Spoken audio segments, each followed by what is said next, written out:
Assalamualaikum everyone, welcome back to my channel Learning with Sonia Miraj.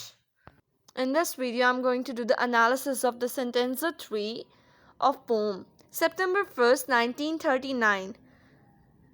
Okay, then let's discuss. इसमें पहले वो कहता है कि ना एक ग्रीक हिस्टोरियन है, उसको 20 साल के लिए निकाल दिया गया था, एग्जाइल कर दिया गया था, जिसका नाम मुझे प्रोनाउंस करने में थोड़ा प्रॉब्लम हो रहा है, थुसिडीज, ठीक है। एंड इसको निकाल दिया गया था बिकॉज उसकी रीज़न ये थी दैट ही वाज ये एक मिलिट्री में उसको फेलियर हुई थी, एक वॉर हुई थी, ठीक है, जिसमें वो हार गया था, ठीक है। ग्रेट हिस्ट्री में इसका मतलब वो कहते हैं उसकी वॉर है फेलोफिनेसियन वॉर, उसमें ना ये बंदा हार गया था। और इसने उसके बाद एक बुक भी लिखी थी डेमोक्रेसी के ऊपर, जिसमें इसने ना आयरॉनिकली प्रेस किया था डेमोक्रेसी को, और वो जो डिक्टेटर थे उनको आयरॉनिकली, यानी आप बात कुछ और कहना चाह रहे होते हो। यानी फॉर एग्जांपल मेरी अम्मी मुझे कहती हैं तुम बहुत अच्छा काम करती हो, असल में तो मुझे काम नहीं आता, तो इन दिस वे, यानी उन्होंने इरोनिकली कहा, ठीक है।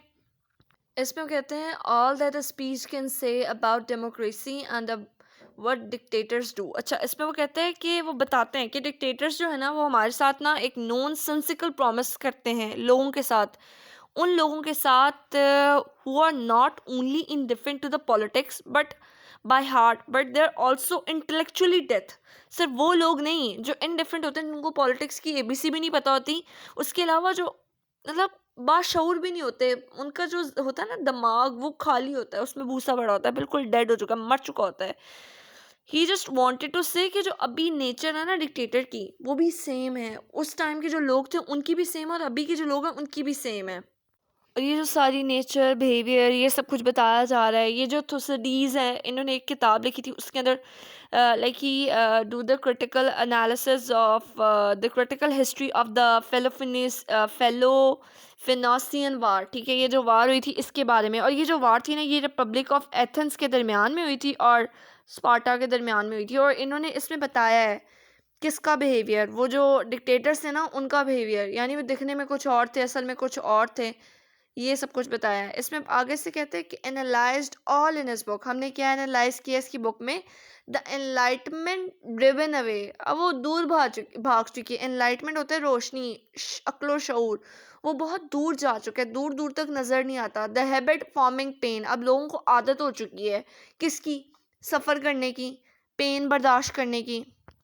अब ये जो आदत है, आगे कहते हैं mismanagement and grieve we must suffer them all again. अच्छा, ये जो आदत लोगों को हुई है सफ़र करने की, ये क्यों हुई है? Because they do think that none other dictator would able to run their country, कि कोई और बंदा डिक्टेट नहीं कर सकता, डिक्टेटर नहीं बन सकता, बंदा कोई और उनको रन नहीं कर सकता उनकी कंट्री को। बंदा जो डिक्टेट कर रहा है ना, जो उनको बता रहा है, सुनहरे ख्वाब दिखा रहा है, जैसे हिटलर ने उस टाइम प्रॉमिस किया था कि वो जितना भी इज्जत है वो सारी वापस लेके आए, जर्मनी के पास लेके आएगा, जर्मनी ने जो खो दिया उसका फेम वगैरह वो सब कुछ वापस जर्मनी को दिलाएगा। लेकिन ये लोग पता क्या, ये ऐसे लोग थे कि ना जो जो सुनी सुनाई होती थी ना उसके ऊपर अमल कर लिया करते थे। यानी इनके डिक्टेटर्स, उनको नज़र आ रहा होता था कि ये लोग आ रहे हैं बट कुछ नहीं रहे, बट फिर भी वो उन्हीं को सपोर्ट करते थे।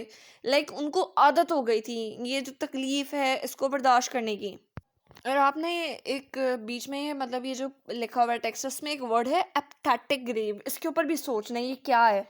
एपथेटिक कहते हैं कि एक feeling of being board with what's going on around you, यानी ये लोग ऐसे थे कि ये लोग इस तरह थे कि इनको कोई फ़र्क ही नहीं पड़ता था कि करंट अफेयर क्या है, इर्द गिर्द क्या चल रहा है इनकी सराउंडिंग में, they have no concern with that, ठीक है। ये एपथेटिक किस्म के लोग हो चुके थे, इनकी फीलिंग्स जो थी ना वो ज़ीरो थी, ये फीलिंगलेस लोग थे, और ये मतलब इंटेलेक्चुअल तो थे ही नहीं ना बिल्कुल भी।